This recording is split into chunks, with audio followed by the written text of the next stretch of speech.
Hello दोस्तों, कैसे हो? तो मैं और मेरी वाइफ हम वॉक कर रहे थे, तो इन्होंने एक क्वेश्चन पूछा। तो फिर मैंने चलो सोचा कि इस मूवमेंट को रिकॉर्ड क्यों ना करूं। आज सुरभि मैडम हमारे साथ आई हैं। तो मैडम, क्या था आपका क्वेश्चन? बस यही था पूछना कि आप पूरा दिन करते क्या रहते हो आजकल न्यू कंपनी में ज्वाइन करके। लैपटॉप के ऊपर बैठे रहते हो तो मैंने कुछ सोचा पूछूं उनसे करते क्या हो पूरा दिन। हाँ, और सेकंड क्वेश्चन क्या था? कि आपको कोई सब्सक्राइबर मिला न्यू कंपनी में जाकर। तो इसके आंसर्स मैं देता हूँ। फर्स्ट ऑफ ऑल गैस, जैसे आपको पता ही है ना, मैं बेंच पे हूँ, इसलिए वजह से मैं रिवील नहीं कर रहा हूँ। तो जिस दिन मैं एलोकेट हो जाऊंगा ना प्रोजेक्ट में, मैं बता रहा हूँ, मैं भुवन बम की तरह मैं भी ढिंडोरा पीट दूंगा यूट्यूब पे भी और अपना लिंक्डइन पे भी। ठीक है, तो उसकी टेंशन तो मत लो।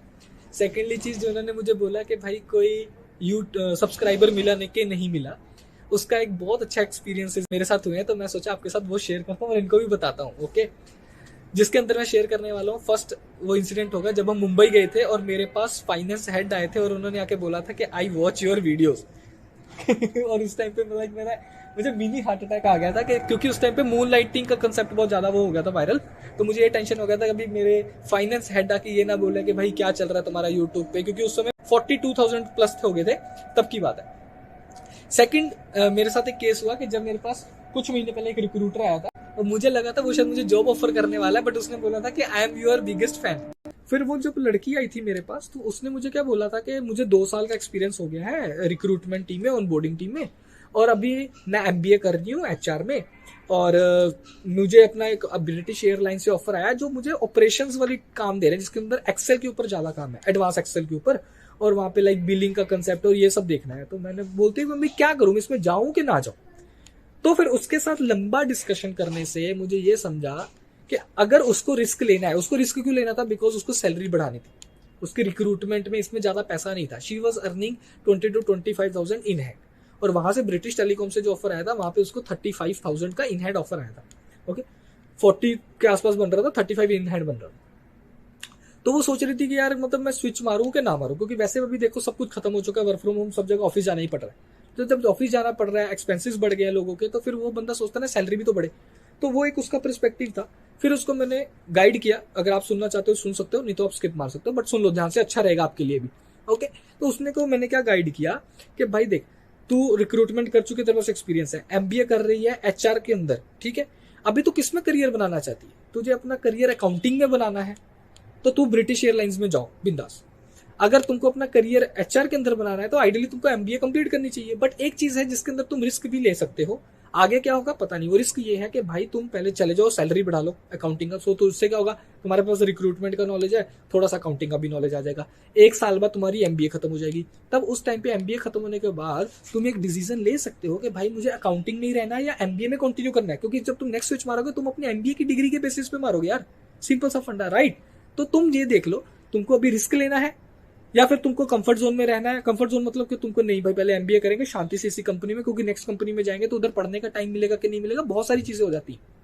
ठीक है ना? तो ये लड़की के साथ इसको मैंने इस वे से इसको गाइड किया। अगर आप नॉन आईटी से आईटी में आना चाहते हो, या फिर अगर आप आईटी में रह के अपना करियर चेंज करना चाहते हो, या फिर आपको अगर जॉब चाहिए, क्योंकि आपका इस समय प्रोबेबली फाइनल ईयर चल रहा है, फाइनल सेमेस्टर भी चल रहा है, और आपको कॉन्फिडेंस नहीं है कि मेरी कैंपस से प्लेसमेंट लगेगी, या फिर ऑफ कैंपस से भी आप उम्मीद हार चुके हो, आपको लगता है कि यार मैं स्टार्टअप्स में भी अप्लाई कर पा रहा हूँ बट कुछ हो ही नहीं रहा, कुछ समझ ही नहीं रहा है, क्योंकि पढ़ाई भी नहीं करी, तो आपको मेरे अकॉर्डिंग कोडिंग इनोवेटर्स के ये 6 कोर्सेज ट्राई आउट करने चाहिए। और इसमें आपको कुछ नहीं करना है, आपको सिर्फ रजिस्टर करना है, फ्री कंसल्टेशन लेनी है, तो वो आपको बताएंगे कि आपके लिए बेस्ट कौन सा है। ओके, क्योंकि हर बंदे की अपनी लाइफ होती है, अपनी उसकी एजुकेशन बैकग्राउंड होता है, तो ये आपको गाइड करेंगे कि भाई आपकी बैकग्राउंड के अकॉर्डिंग ये कोर्स अच्छा है, और इसके अंदर ये महीने का इतने महीने का कोर्स है, इसमें इतने महीने की इंटर्नशिप लगेगी, और आपको 100% गारंटी मिलेगी जॉब की, जो आपको चाहिए, जो आपकी प्रायोरिटी है, राइट? और अगर नहीं मिली वर्स्ट केस में, तो क्या होगा? Money back, 100% money back. और ये अपने एग्रीमेंट में लिखवाते हैं बकायदा। इनका कोर्स है ना, वो डिजाइंड बाय सॉफ्टवेयर इंजीनियर्स जो जॉब कर रहे हैं, और जो मेंटर्स भी हैं वो भी सॉफ्टवेयर इंजीनियर्स। तो जो वही पढ़ाते हैं, उनका मेन फोकस वही है कि उतना पढ़ाओ या इंटर्नशिप में वो काम करवाओ, वो प्रोजेक्ट्स बनवाओ जो एक्चुअली रियल में कंपनीज में यूज होते हैं, जिसको बोलने से सामने वाला इंटरव्यू आपसे इंप्रेस होगा। तो ये चीज मुझे सबसे बात अच्छी इनकी लगी। अगर आपको भी लगता है कोर्स आपके लिए बना है, आपको हेल्पफुल है आपकी जॉब के लिए, then do check it out, link is in description, and all the best to you. Okay, चलो फिर अपना वीडियो भी कंटिन्यू करते हैं। एक दिन सुबह सुबह की बात है, मुझे एक पिंग आया कि hello Manohar, how are you? Is this your LinkedIn account? मैंने बोला भाई इसको क्या हो गया, ऊपर से उसका क्योंकि उसका टाइटल पे लिखा हुआ था SAP HR। ओके, तो मैंने बोला कि यार क्या मतलब HR से कोई बंदी आई है, और उसने लिखा कि I watch your videos regularly. मेरी और फटके हाथ में आ गई भाई, HR मेरी वीडियोस देख रही है। तो फिर मैं एक्चुअली नक्श को लेने निकल गया। ओके, मुझे जाना था, 5 मिनट का काम था, मैं चला गया। मैं मुझे अभी रास्ते में यही सोच रहा हूँ कि यार HR पिंग कर रही है, क्या बोलेगी। तो फाइनली फिर जब मैं घर पे आया तो उसका मैसेज लिखा था कि कैन वी टॉक। मेरी और फटके हाथ में आ गई भाई, अभी क्या पूछेगी ये। तो मैंने बोला यस श्योर। तो फिर बाद में जाके मुझे पता चला कि भाई वो SAP HR में नहीं थी, वो SAP का एक मॉड्यूल है HR, उसके अंदर वो लाइक उसका वो टीम का मेंबर थी। उसको 7 इयर्स का एक्सपीरियंस था, तो उसने अपना एक्सपीरियंस मेरे साथ शेयर किया, और फिर मुझे जाके थोड़ी सी कंफर्टनेस आया, क्योंकि भाई वो जस्ट एक एम्प्लॉय थी। तो फिर उसके साथ लंबी बातचीत करी तो ठीक लगा। ओके, तो ये था एक एक्सपीरियंस। सेकेंडली, मुझे कोलकाता से, बैंगलोर से, बहुत सारे और भी लोकेशन से, अहमदाबाद से एक लड़की का है ना, एक उत्तर प्रदेश से, बहुत सारे लोगों का मैसेज आ गया इंटरनली कि सर हमको पता चल गया कि आपने ये कंपनी ज्वाइन करी है, बट हम अभी किसी को नहीं बताएंगे because I know, because it's December time और अभी बेंच है, प्रोजेक्ट मिलने में थोड़ा सा टाइम लग जाता है। ठीक है, हो तो जाना था मेरा प्रोजेक्ट एलोकेशन जल्दी ही, बट समहाउ नहीं हो पाया। और एक और चीज मैं आपको एक एक्स्ट्रा बताना चाहता हूँ इस वीडियो में, जितने भी लोगों से मिला ना मैं अभी तक, तो मुझे कुछ लोगों का पॉजिटिव फीडबैक मिला, कुछ लोगों का नेगेटिव फीडबैक मिला सर्विस बेस्ड कंपनीज के रिलेटेड। और बाहर के अपने फ्रेंड सर्कल से भी पता चला कि एक्चुअली क्या हो रहा है ना, मार्केट में इनके पास सर्विस इंडस्ट्रीज लोगों के पास, इनके पास ना एम्प्लॉयज बहुत ज्यादा हो गए।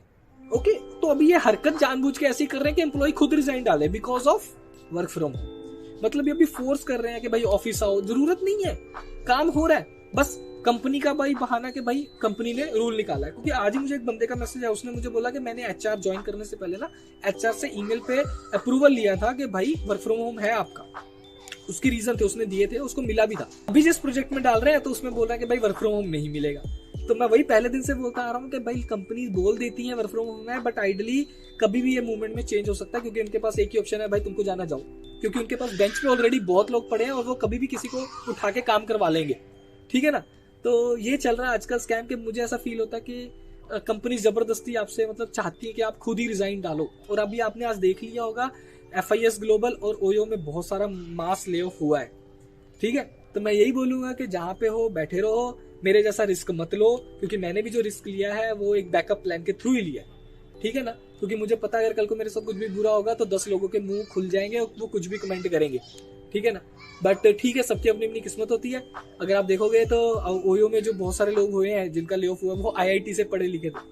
ठीक है, तो ठीक है, इट्स ओके, पढ़ते रहो, बस यही बोलूंगा मैं, क्योंकि राइट नाउ मैं इस समय फुल फोकस अपनी सेल्फ स्टडी पे कर रहा हूँ और मैं कर रहा हूँ। ओके, तो आप भी अपना ध्यान रखना और ऐसे ही वीडियो पे, चैनल पे बने रहना, वीडियोस देखते रहना और 50,000 जल्दी से जल्दी टच कर देना। चलो, see you next time, bye bye.